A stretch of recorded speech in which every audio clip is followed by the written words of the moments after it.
Hello, good evening students. तो आज का टॉपिक लिया हुआ है न्यूटन्स लॉ ऑफ मोशन से हॉर्स कार्ट प्रॉब्लम। एक बहुत सिंपल सा टॉपिक है, थोड़ी सी टाइम में कंप्लीट हो जाएगा और आपको अच्छे से समझ में भी आ जाएगा। चलिए स्टार्ट करते हैं। देखिए क्या है, हॉर्स कार्ट प्रॉब्लम का बेसिक मतलब होता है कि जो आपकी घोड़ा गाड़ी होती है ना, जिसमें आगे घोड़ा या खच्चर लगा होता है। खच्चर क्या होता है? गधे जैसा दिखने वाला कोई एक जानवर। मान लीजिए ये आपका कार्ट है और ये इस सरफेस के ऊपर रेस्ट कर रहा है। ये इस सरफेस के ऊपर रेस्ट कर रहा है,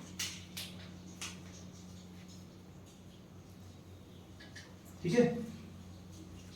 ये एक स्ट्रिंग से अटैच है, ये एक स्ट्रिंग से अटैच है किससे?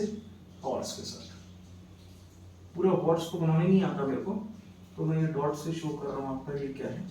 हॉर्स है, ठीक है। अब ये जो हॉर्स होगा, मान लीजिए ये इस डायरेक्शन में मूव करता है। ये हॉर्स जो होगा ये इस डायरेक्शन में मूव करेगा, ठीक।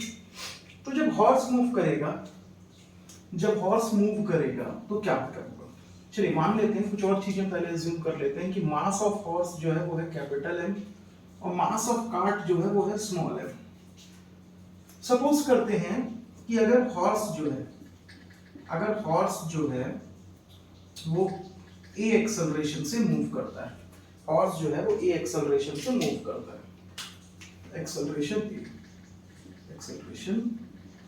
Of horse. अब देखिए, क्योंकि हॉर्स और कार्ट दोनों ही एक स्ट्रिंग से अटैच्ड हैं, तो घोड़ा जितनी तेजी से आगे बढ़ेगा, ये जो उसके पीछे बग्गी बंधी हुई है ये भी उतनी तेजी से आगे चलेगी। ऐसा तो होगा नहीं कि घोड़े की एक्सेलरेशन ए है और बग्गी की एक्सेलरेशन बी हो जाए, नहीं, क्योंकि दोनों के बीच में अटैचमेंट किससे? एक सिंगल स्ट्रिंग की अटैचमेंट है। तो जिस स्पीड से घोड़ा आगे जाएगा उसी स्पीड से ये बग्गी आगे जाएगी। तो अगर हॉर्स का एक्सेलरेशन ए है तो कार्ट का भी एक्सेलरेशन कितना होना चाहिए?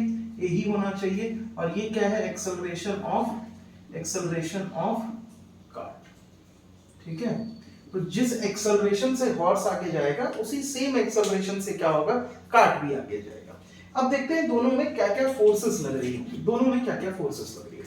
देखो ध्यान से, अगर ये मास m है तो नीचे की तरफ क्या लग रहा होगा? यहाँ एक mg।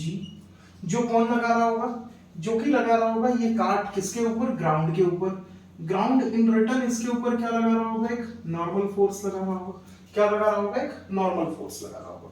वैसे ही देखोगे, अब मैं ये लाइन मिटा देता हूं, ये जो हॉर्स लिख रही थी, वैसे ही देखोगे तो ये जो हॉर्स है ये नीचे की तरफ क्या लगा रहा होगा? एक m, कैपिटल M इंटू जी, क्योंकि इसका मास कितना है?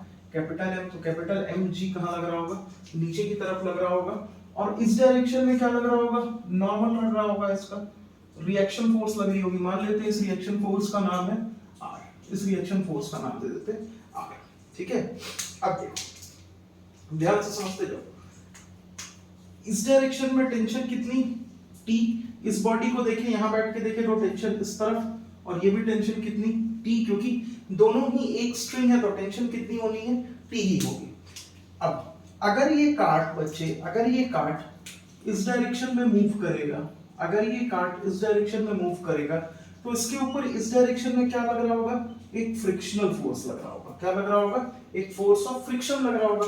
अगर कार्ट इस डायरेक्शन में आगे जा रहा होगा तो फ्रिक्शन किस डायरेक्शन में लग रहा होगा? इस डायरेक्शन में क्या लग रहा होगा? इसके ऊपर फ्रिक्शन लग रहा होगा, ठीक है।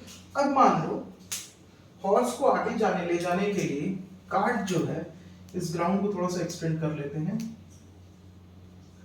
इस ग्राउंड के ऊपर एक फोर्स लगाता है, थीटा डिग्री पे एक फोर्स लगाता है। तो ये ग्राउंड भी इन रिटर्न हॉर्स को क्या करेगा? पुश करेगा। और ये फोर्स कैसी लग जाएगी? इस डायरेक्शन में क्या करेगा? ये इसके ऊपर एक फोर्स लगाएगा। देखो, घोड़ा जो होगा वो अपने लेग से क्या करेगा? अर्थ को पीछे की तरफ पुल करेगा, तभी अर्थ उसके ऊपर क्या करेगा? आगे डायरेक्शन में क्या लगाएगा? एक फोर्स लगाएगा। तो अगर ये इसके ऊपर फोर्स लगाता है तो हम अगर इसके दो कंपोनेंट्स देखें, मान लो ये थीटा एंगल है, तो ये वाला कंपोनेंट कितना हो जाएगा हमारा? f cos थीटा, और ये वाला कंपोनेंट कितना हो जाएगा हमारा? f sin थीटा, ठीक है। सपोज करो हम अपने हॉरिजॉन्टल कंपोनेंट को क्या लिखते हैं? f cos थीटा, हमारा h क्या बन जाएगा, हमारा हॉरिजॉन्टल कंपोनेंट जो कि कितना है f cos थीटा, और हमारा वर्टिकल कंपोनेंट कितना है f sin थीटा। ठीक है। अब अगर हॉर्स आगे की तरफ मूव कर रहा है, हॉरिजॉन्टल कंपोनेंट h ये f cos थीटा के बराबर है, कंफ्यूज मत होना यहाँ h क्यों लिख रहा हूँ, f cos थीटा ना लिख करके मैं क्या डिनोट कर दे रहा हूँ इसको, h horizontal component of force. h क्या है, horizontal component of force which is equals to nothing but f cos theta, where as ये कौन सा है, vertical component of force which is nothing but f sin theta. अब अगर horse forward move कर रहा है, अब अगर हॉर्स फॉरवर्ड मूव कर रहा है तो जो h होना चाहिए वो किससे ग्रेटर होना चाहिए, t से ग्रेटर होना चाहिए।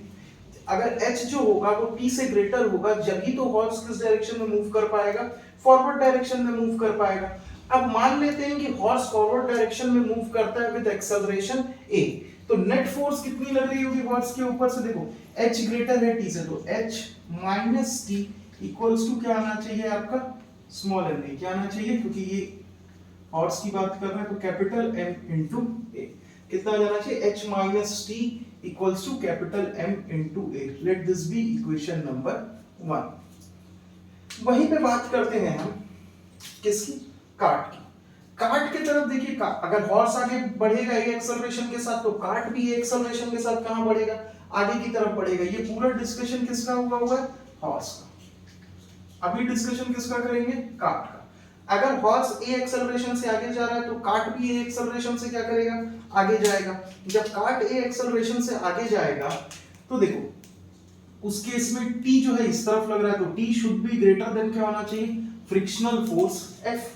T should be greater than क्या हो जाना चाहिए, फ्रिक्शनल फोर्स एफ। और ए इसकी एक्सेलरेशन है, क्योंकि हॉर्स की भी एक्सेलरेशन कितनी है, ए है।